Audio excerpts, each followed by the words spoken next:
How did you ever do it? I can't see how anyone could do a thing like that. We were standing in a small, dusty curio shop tucked away in a quiet corner of the city. The room smelled faintly of wood varnish and old paper. On the central table lay an entire army of little handcrafted figures, animals, soldiers, women in flowing dresses, men with walking sticks, children playing games, and even miniature scenes carved out of ivory and soft stone. Each piece carried a spirit of care, a soul of detail, and a heartbeat of discipline. You could almost feel the passion whittled into the smooth surfaces and delicate edges. I turned to my friend. His face was a mixture of awe and confusion. Looking at the sculptures, he shook his head again and said, "How did you ever do it?" The man behind the counter, an older man, lean with steady eyes and calloused hands, smiled with the kind of warmth that only comes from honest labor. He lifted his eyes slowly, looked at us, and replied with 3 simple, quiet words, "I just kept at it." That was all he said. We left the store soon after.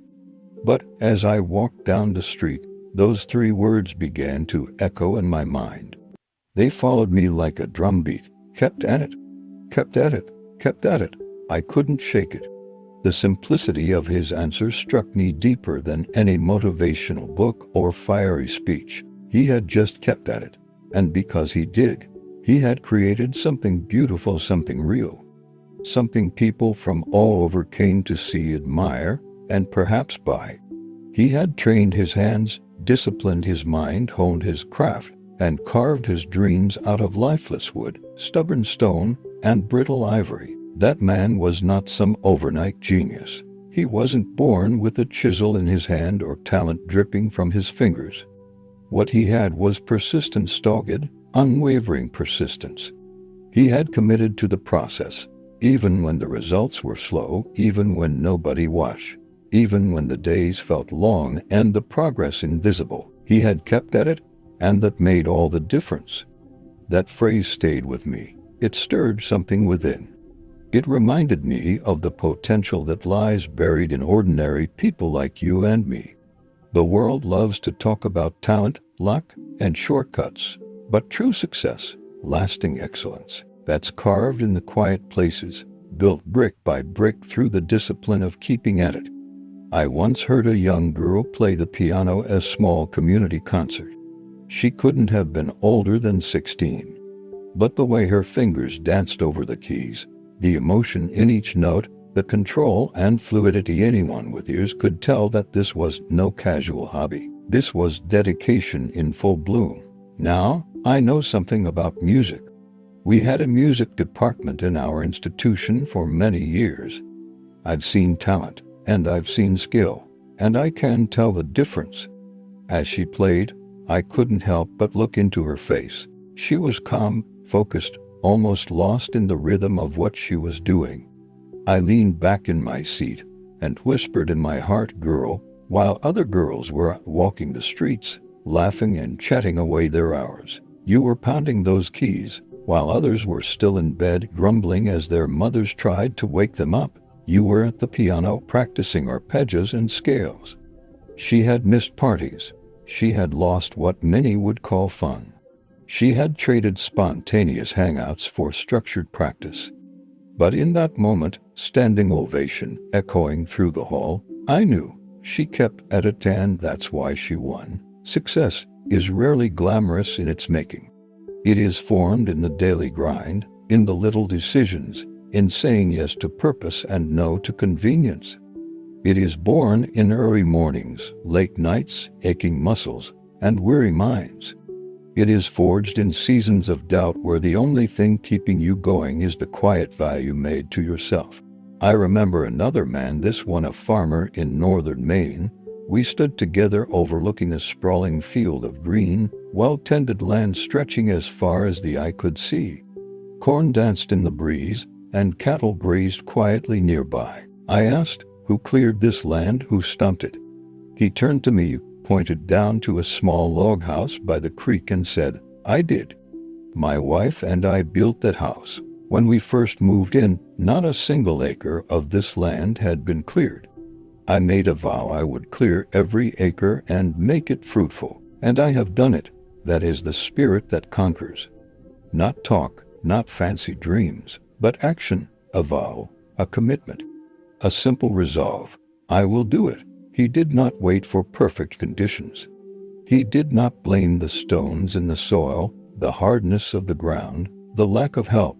He didn't make excuses. He made progress. He kept at it, and he won. I see this same spirit in every success story I've known. It has nothing to do with background or privilege. It has everything to do with persistence.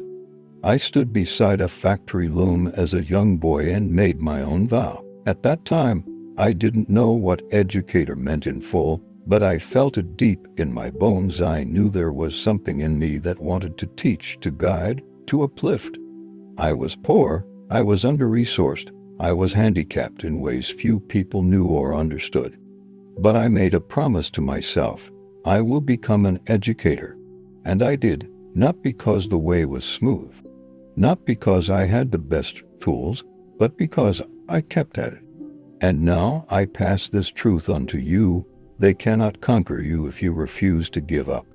Your struggle to improve, your fight to develop, your decision to rise above your circumstances, it all counts.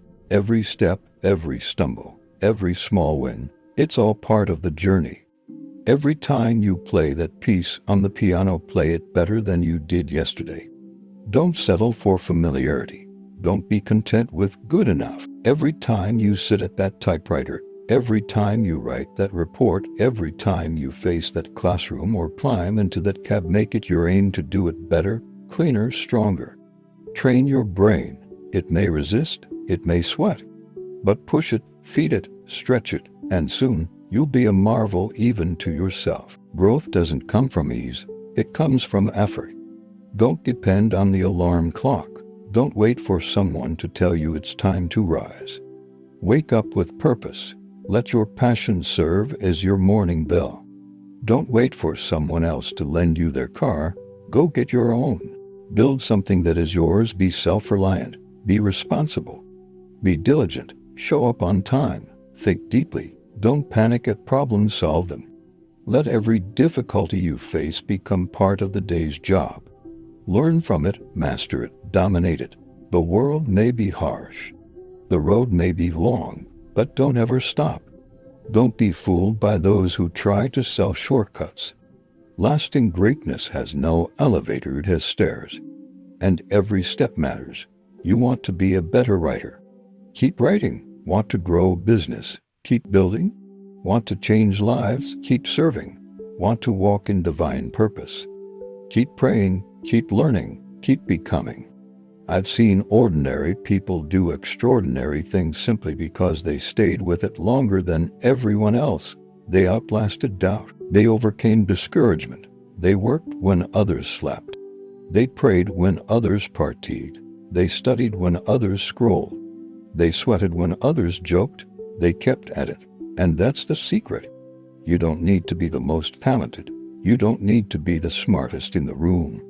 But if you can stay consistent, if you can keep showing up, keep working, keep believing, you'll reach heights that talent alone could never take you. You will fail. Yes, sometimes you will. You'll stumble, lose motivation, even want to quit. But don't. Catch your breath, wipe your tears, and keep at it. Because those who refuse to quit win. We are out in the fight.